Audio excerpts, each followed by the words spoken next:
Noah was the new kid at Riverwood Elementary, quiet, a little nervous, and doing his best to blend in. His family had just moved to Pinewood City, and he was hoping for a fresh start. But from the moment he walked into Mrs. Gladys Shelton's class, things took a turn. Mrs. Shelton was known as one of the strictest teachers, and there was something harsh about how she treated some students, especially Noah. On his first day, she immediately singled him out. "You, the new kid in the back," she barked, her voice cutting through the classroom. "Come up here and introduce yourself." Noah stood, his heart pounding. He didn't want the attention, but he walked to the front, trying to calm his nerves. Mrs. Shelton eyed him coldly. "What's your name?" she demanded. "Noah," he whispered. "Speak up," she snapped, and the class went silent. Some kids giggled, while others exchanged uneasy glances. Noah flushed with embarrassment, not understanding why she was being so mean. He sat back down, hoping it would pass, but it didn't. Throughout the morning, Mrs. Shelton picked on Noah at every turn. If he didn't raise his hand fast enough, she would scold him. If his handwriting wasn't perfect, she'd frown or make a sarcastic remark.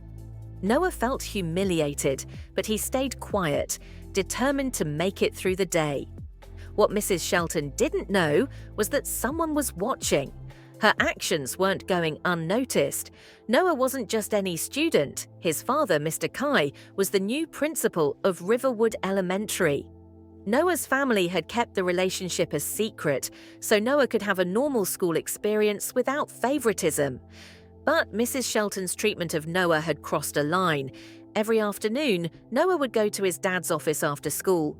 They'd talk about his day, and Noah would mention how Mrs. Shelton singled him out, how she treated him differently than the other kids.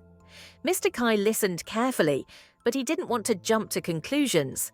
He hoped things would improve, but as the weeks passed, Mrs. Shelton's behavior only got worse. Noah felt more and more isolated, but he never complained. His father had taught him to be strong. One day, after school, Noah entered his dad's office, his face clouded with frustration.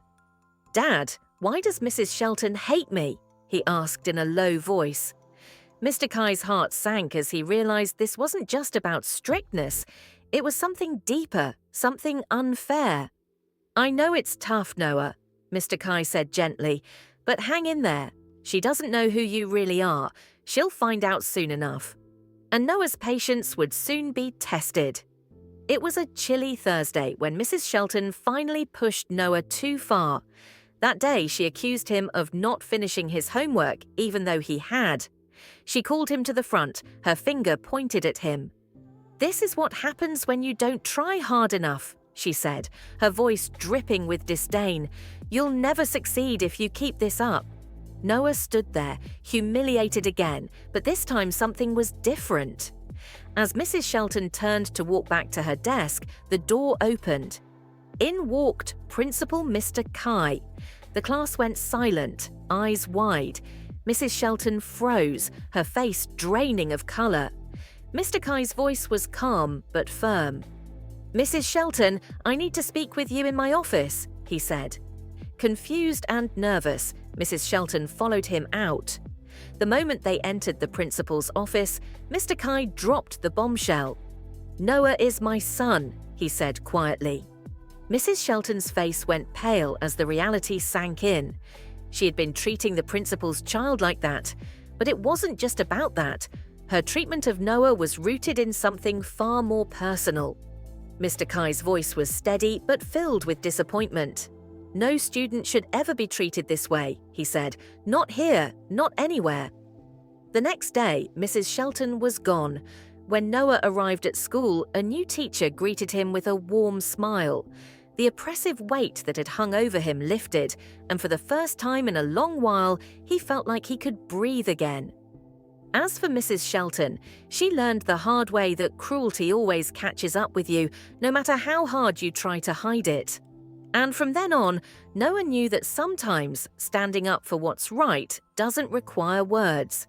It requires patience and the strength to wait for the right moment.